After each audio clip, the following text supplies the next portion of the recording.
আরেকবার একটু থেকে যাই রাইলিতে, থাইল্যান্ডে, খাবারের কথায়। এই যে বস্তুটি দেখছো, এটা আমরা লাঞ্চে অর্ডার দিয়েছিলাম। এটা অ্যাকচুয়ালি কী, ওদের যখন মেনুটা আমাদের দিল রাইলির হোটেলে, তখন মাথা মুন্ডু কিছুই বুঝতে পারছিলাম না।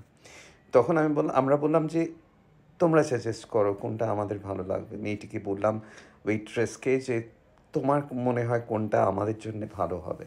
তো ও এই ডিশটা আমাদের জন্যে এনে দিল। এই ডিশটায় অ্যাকচুয়ালি শ্রিম্প রয়েছে। তো শ্রিম্পের একটা প্রেপারেশন, চিংড়ির একটা প্রেপারেশন, তার সঙ্গে স্টিকি রাইস। এই আহ, দক্ষিণ এশীয় দেশগুলিতে ওরা স্টিকি রাইস খায় কিন্তু আমাদের মতো ঝুরঝুরে নয়।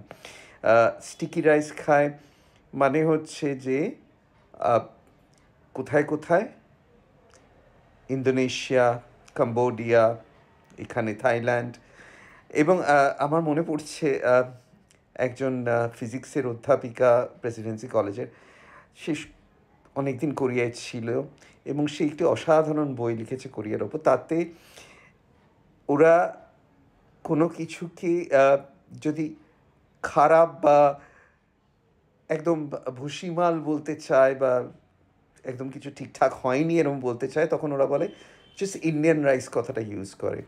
তো ওখানে উনি খুব সুন্দর ও এক্সপ্লেইন করেছে যে অ্যাকচুয়ালি ইন্ডিয়ান রাইস মানে ওরা মনে করে আমরা ভারতীয়রা যে রাইসটা খাই আমরা বানাতে পারি না স্টিকি রাইস, মানে আমরা রাইসটা ঠিক ঠিক বানাতে পারি না, তাই এরকম ঝুরঝুরে ছাড়া ছাড়া হয়ে যায়। সেই জন্য কোনো কিছু, কোনো অকর্মণ্যতার উদাহরণ হিসেবে ওরা বারবার বলে it's just like Indian rice. তো শুনে খুব বা পড়ে খুব মজা লেগেছিলো। তো এখানে সেটা দেখছো, এই শ্রিমটা যখন আমরা খাই তখন চেনা চেনা লাগছে, সসটা বুঝতে পারছি না কী, এটা কী দিয়ে বানানো, ভীষণই ভালো লাগছিল। মিষ্টি মিষ্টি টক টক একটা অদ্ভুত ফ্লেভার আছে। পরে এটা আমরা আবিষ্কার করেছিলাম আর কিছুই না, এটা তেঁতুল দিয়ে বানানো, তেঁতুলের এক ধরনের সস দিয়ে বানানো, যথেষ্ট ভালো খেতে। আহ, দ্বিতীয় দিন লাঞ্চেও আমরা সেম পদ আমরা অর্ডার দিয়েছিলাম, খুব এনজয় করেছিলাম। কিন্তু ঝামেলা ঘটেছিল শেষ রাতে। সেদিন প্রচুর ওদের গেস্ট এসেছিল এবং আমরা যখন অর্ডার দিতে যাই রুম সার্ভিসের জন্য, ওরা বলেছেন অনেক দেরি হবে, দেখছেন তো এত অতিথি এসছে, আমাদের খুব চাপে আছি আমরা। তো আমরা কিছু অর্ডার দিয়েছিলাম, সেটা বেশ রাত করে যখন আমাদের কাছে এলো, তখন রোস্টেড কিছু মাংস ছিল, সে চিন্তা করতে পারো না, এত শক্ত, দাঁত দিয়ে ছেঁড়া, সে অসম্ভব ছিল। তো আমার স্ত্রী বললো এটা বাইরে রেখে দাও, কুকুরে খেয়ে নেবে। আমরা কুকুর, এই যদি বাইরে কুকুররা এটা খাওয়ার চেষ্টা করে, দেখবে পাড়ার যত কুকুর সেদিন পরের দিন থেকে দেখবে চোয়ালে ব্যান্ডেজ বেঁধে ঘুরে বেড়াচ্ছে, কুকুররাও এটা ছিঁড়তে পারবে না। তো সেদিন প্রায় আমরা অভুক্তই থেকেছিলাম। তো মজার গল্পটা তোমাদের বললাম, লাঞ্চটা এত ভালো হলেও রাত্রিরের ডিনারটা একদম একটু সর্বনাশ হয়ে গেছিলো। সবচেয়ে মজার একটা গল্প বলি, এটা তো লাঞ্চের কথা বলছি, ব্রেকফাস্টের ছবি আমি আগের দিন তোমাদের দেখিয়েছি। ব্রেকফাস্টটা বুফে ছিল যা হয়। তো এই সময় যখন সার্ভ করতো, চারিদিকে থাকতো, চিমটে থাকতো, একটা একটা করে জিনিস তুলে নেওয়ার সময় কিছু কিছু জিনিস ওই চিমটে দিয়ে তোলা বেশ স্কিলের ব্যাপার, কসরতের ব্যাপার ছিল, স্লিপ করে করে পড়ে যেত।